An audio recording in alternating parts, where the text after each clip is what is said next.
Hello everyone, मेरा नाम खुशबू है और आज मैं आप लोगों के लिए लेकर आई हूं लेखक सीताराम सेक्सरिया द्वारा लिखी गई कहानी डायरी का एक पन्ना थो।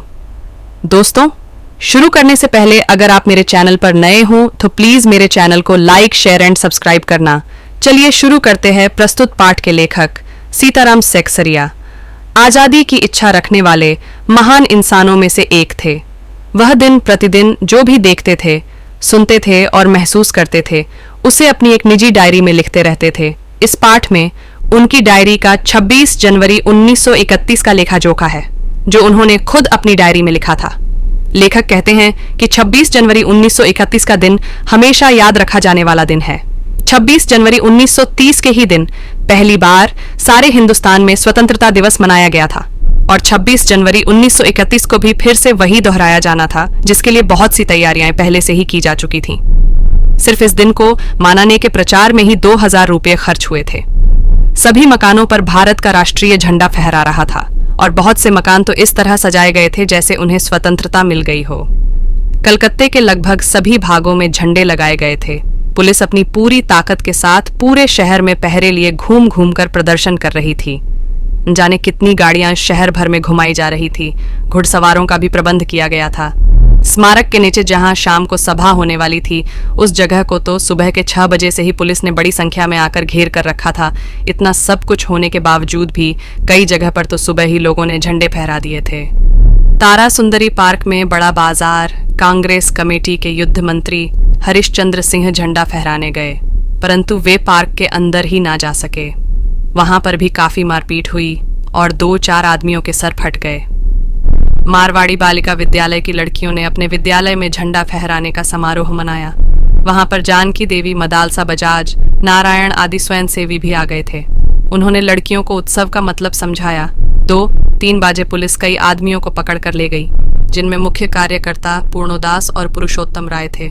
सुभाष बाबू के जुलूस की पूरी जिम्मेवारी पूर्णोदास पर थी। उन्हें पुलिस ने पकड़ लिया था, परंतु वे पहले से ही अपना काम कर चुके थे। स्त्रियां अपनी तैयारियों में लगी हुई थीं। अलग अलग जगहों से स्त्रियां अपना जुलूस निकालने और सही जगह पर पहुंचने की कोशिश में लगी हुई थीं। जब से स्वतंत्रता प्राप्ति के लिए कानून तोड़ने का सिलसिला शुरू हुआ था, तब से आज 26 जनवरी 1931 तक इतनी बड़ी सभा ऐसे खुले मैदान में कभी नहीं हुई थी। और ये सभा तो कह सकते हैं कि सबके लिए ओपन लड़ाई थी। एक और पुलिस कमिश्नर ने नोटिस निकाल दिया था कि अमुक अमुक धारा के अनुसार कोई भी कहीं भी किसी भी तरह की सभा नहीं कर सकते हैं। अगर किसी भी तरह से किसी ने सभा में भाग लिया तो वे दोषी समझे जाएंगे। इधर परिषद की ओर से नोटिस निकाला गया था कि ठीक 4:24 पर स्मारक के नीचे झंडा फहराया जाएगा तथा स्वतंत्रता की प्रतिज्ञा पढ़ी जाएगी।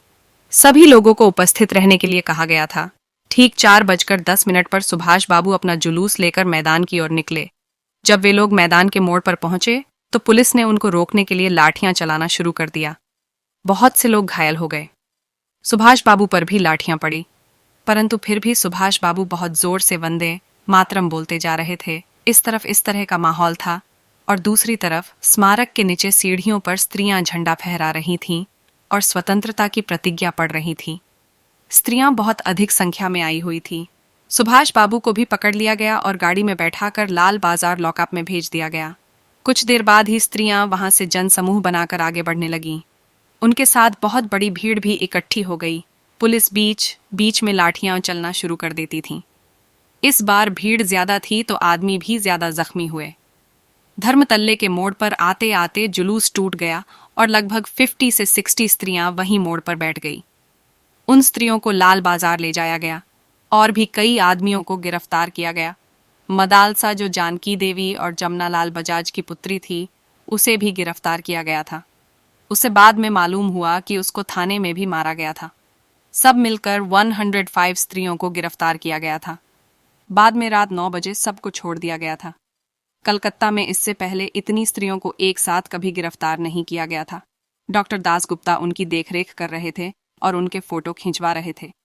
उस समय तो 67 आदमी वहां थे, परंतु बाद में 103 तक पहुंच गए थे। इतना सब कुछ पहले कभी नहीं हुआ था। लोगों का ऐसा प्रचंड रूप पहले किसी ने नहीं देखा था। बंगाल या कलकत्ता के नाम पर कलंक था कि यहाँ स्वतंत्रता का कोई काम नहीं हो रहा है। आज ये कलंका काफी हद तक धूल गया और लोग ये सोचने लगे कि यहाँ पर भी स्वतंत्रता के विषय में काम किया जा सकता है। प्रस्तुत पाठ के लेखक सीताराम सेक्सरिया आजादी की इच्छा रखने वाले उन्हीं महान इंसानों में से एक थे। वह दिन प्रतिदिन जो भी देखते थे, सुनते थे और महसूस करते थे, उसे अपनी एक निजी डायरी में लिखते रहते थे। ये कई वर्षों तक इसी तरह चलता रहा। इस पाठ में उनकी डायरी का 26 जनवरी 1931 का लेखा जोखा है, जो उन्होंने खुद अपनी डायरी में लिखा था। नेताजी सुभाष चंद्र बोस और स्वयं लेखक सहित कोलकाता के लोगों ने देश का दूसरा स्वतंत्रता दिवस किस जोश के साथ मनाया। अंग्रेज प्रशासकों ने इसे उनका विरोध मानते हुए उन पर और विशेषकर महिला कार्यकर्ताओं पर कैसे जुल्म ढाए, इन सब बातों का वर्णन इस पाठ में किया गया है। यह पाठ हमारे क्रांतिकारियों की कुर्बानियों को तो याद दिलाता ही है, साथ ही साथ ये भी सिखाता है कि यदि एक समाज या सभी लोग एक साथ सच्चे मन से कोई कार्य करने की ठान लें, तो ऐसा कोई भी काम नहीं है जो वो नहीं कर सकते। तो दोस्तों, उम्मीद करती हूँ आपको ये वीडियो समझ में आया होगा। तो चलिए मिलते हैं अगले वाले वीडियो में। तब तक के लिए मेरे वीडियोस देखते रहे।